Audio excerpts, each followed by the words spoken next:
Don't you think it's time to recognize there is as little worth on your side as there is on mine? There's a scene sort of around about in the middle of the film where Peter Gwilym is at a low point, and George Smiley takes him up into his hotel room and they have a drink, and he tells him this story. Smiley elucidates what this is really all about. His alter ego in Moscow, this very, very indistinct character called Karla. He feels responsible, I think.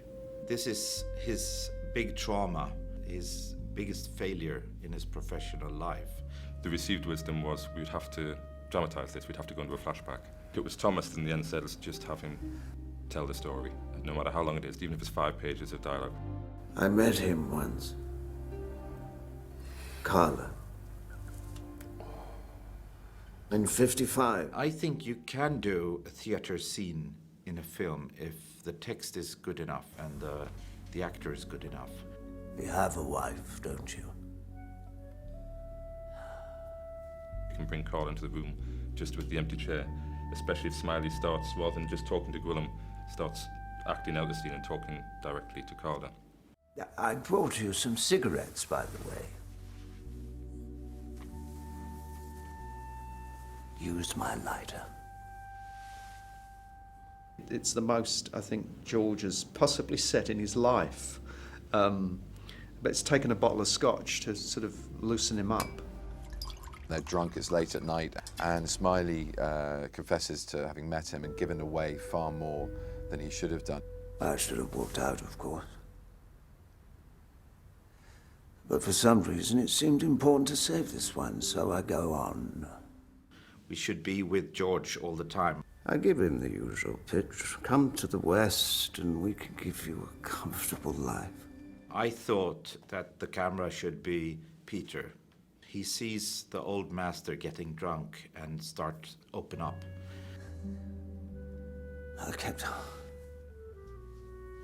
harping on about the damn wife. Telling him more about me than...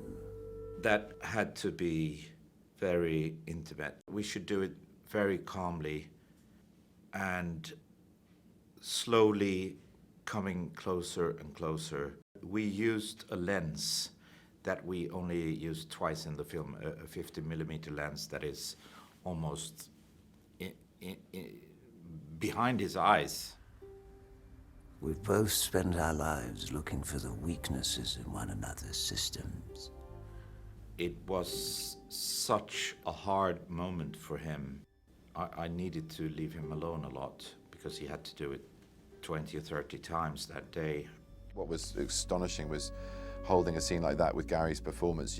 I felt like I was the luckiest man in the world. I'm literally sitting in sort of space like a sort of pub or tiny studio theatre, and it was like a one-man show by Gary Oldman. And I think Gary delivers this in a most subtle and beautiful way.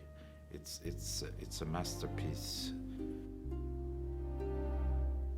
Never said a word.